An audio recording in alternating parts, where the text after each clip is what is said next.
Hi, I'm Justin. I'm here to talk about the Tahoe T16 and Bayliner Element E16 sports boats. In this video, we're going to talk about the size of these two models, look at some key differences in their features, and do some water testing. Hopefully by the end you'll have the information you need to make an informed decision on which one is best for your needs.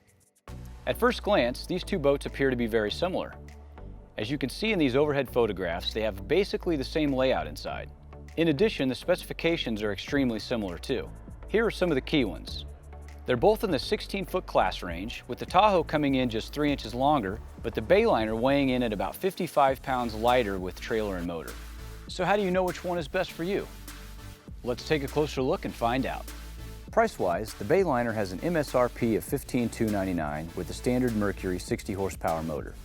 And the Tahoe has a no-haggle, no-hassle price of $15,995 with a 60, about $700 more than the Bayliner.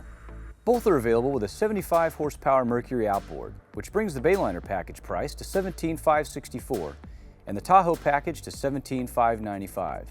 These prices are before any taxes, shipping fees, etc., and don't take into account any promotional offers that might be available from the dealership. They also don't include options, such as the tow bar and bimini top you see on this Bayliner.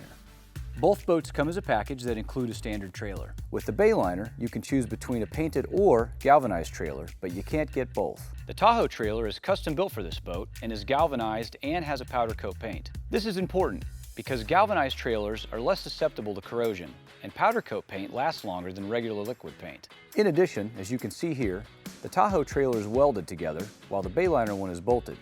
Welds are going to last longer. The Bayliner trailer does come standard with a swing tongue, which is an upgrade on the Tahoe.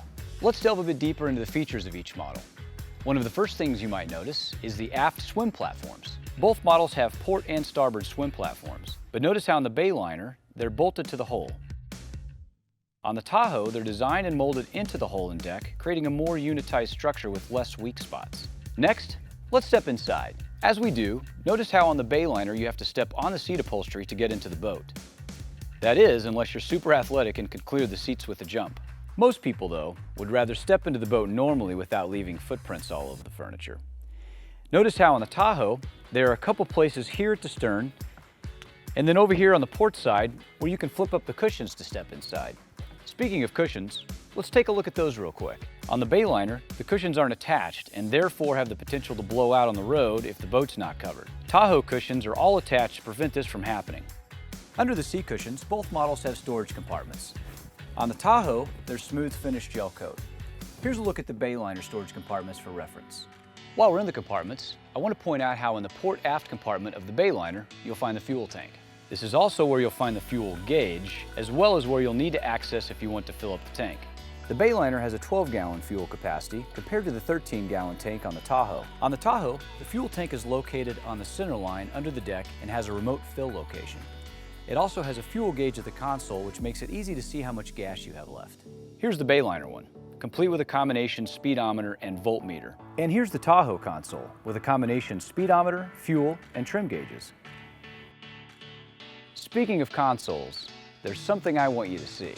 See how on the Bayliner, unless you're really tall and long-armed, you're not going to be able to use the backrest at all. Whereas with the Tahoe, you can sit comfortably with everything within easy reach. Speaking of comfort, check out this removable backrest on the Tahoe. You can install it facing forward for cruising, or facing aft for spotting water sports. Now, one more thing while we're in the cockpit. On the Tahoe T16, you get an extra in-floor storage compartment, which isn't available on the Bayliner. Obviously, this extra in-floor storage compartment just helps keep everything in place. All right, you're looking at a sport boat, which means one thing you really care about is performance. So let's compare the two. First, let's check out the hull designs on these. The Bayliner has an M-hull design. The Tahoe has a deep V-hull with an integrated 4-inch offset at the transom that acts as a jack plate. A jack plate helps put the motor in the right spot to achieve the best performance possible. But how do they perform, you ask? Let's see. For these performance tests, both boats are equipped with the same 60 horsepower Mercury and approximately the same fuel. I also drove both of these boats myself to make sure all of the controllable factors were as similar as possible. We'll start with the hull shot, which is the time it takes the boat to get on plane. For this first test, we're going to check the time to plane for each boat with just the driver. We've made sure that both have approximately the same amount of fuel.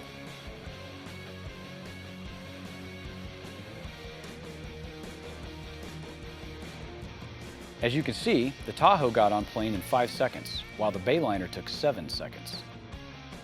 Also, notice the views from the console on each as they get on plane. See how much bow rise the Bayliner has versus the Tahoe? Obviously, the faster you regain visibility, the safer the boat. Now let's compare how they cruise. For both of these boats, I adjusted the trim to get the best top speed. With just me on board, the Bayliner reached a top speed of 31 miles per hour. The Tahoe reached 35 miles per hour. And notice how each of these boats handle waves and water underway. Here's the video from the Bayliner as it cruises, and now here's the video from the Tahoe. And lastly, for performance, we want to show how these boats handle a variety of conditions. For safety's sake, you want a boat that's going to be easy to handle underway. We've already seen how well they drive, but what happens if for some reason you let go of the wheel? Obviously, you should never do that, but if you did, here's what happens with the Bayliner. Notice how the boat suddenly jerks to the right? Now here's the Tahoe. And now, let's check out how these boats handle turns. For both of these, I put them through a similarly sharp turn, just as if a skier was in the water and I was doubling back to pick them up. Nothing unsafe, just normal boating behavior. First, here's the Bayliner during a 180-degree turn at speed. Now for the Tahoe. Both of them turn about the same, but notice how the Bayliner doesn't turn as much as slides and skips through the turn. You can see that really well in the cockpit view. And really, that comes down to hull designs. The Tahoe hull design delivers a smooth, stable ride with little to no bow porpoising. And that is my comparison of the Bayliner E16 and Tahoe T16 sports boats. I encourage you to look into these models, and happy boating.